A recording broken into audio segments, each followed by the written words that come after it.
Welcome back to Muscle in the Morning, brought to you by Iron Mag Labs. Make your mark. I'm Dave Palumbo, and today is Thursday, September 21st, 2017.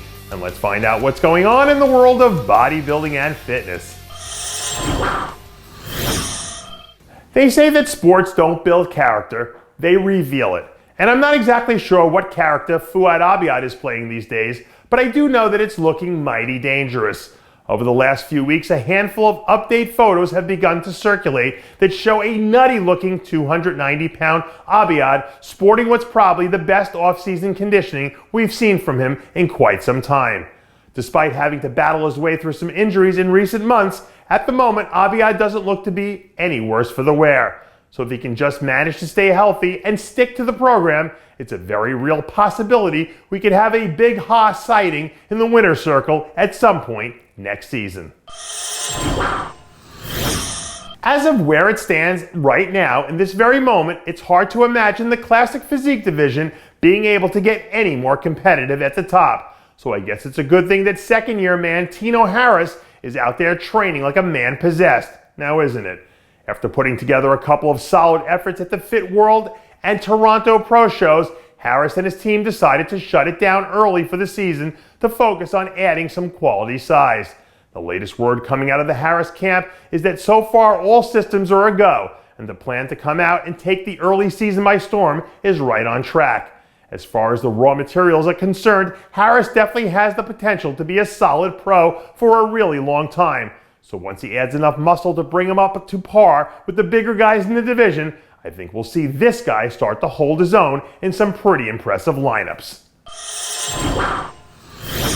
According to Newton's law of inertia, an object in motion stays in motion. So I guess that explains what Brandon Hendrickson's been up to right about now. Less than a week after delivering one of the most brilliant performances of his career on the Olympia stage, the third-ranked men's physique athlete on the planet isn't wasting any time getting back to work. Late Tuesday night, Hendrickson was seen cranking out his first post-Olympia back session as he gets an early jump on the road to 2018. Hendrickson came into the Olympia weekend with a bit of a chip on his shoulder after feeling like he didn't get enough love from all the pre-show predictions.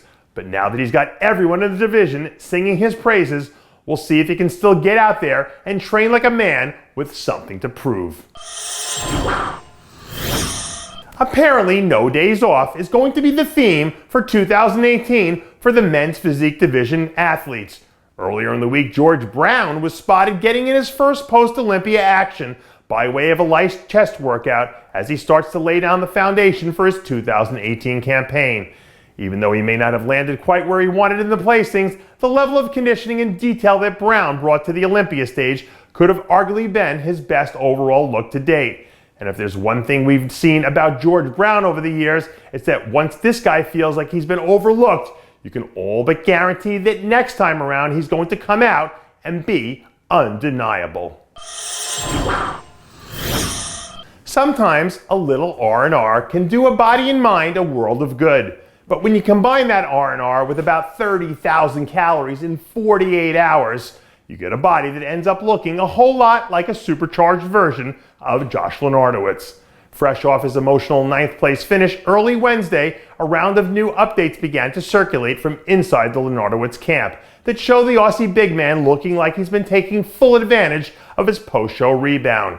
Traditionally, Lenartowicz has always sharpened up during his late season tear through the European tour. So now that he's refueled and ready for takeoff, I wouldn't be the least bit surprised if he ends up pulling off an upset win somewhere between now and San Marino.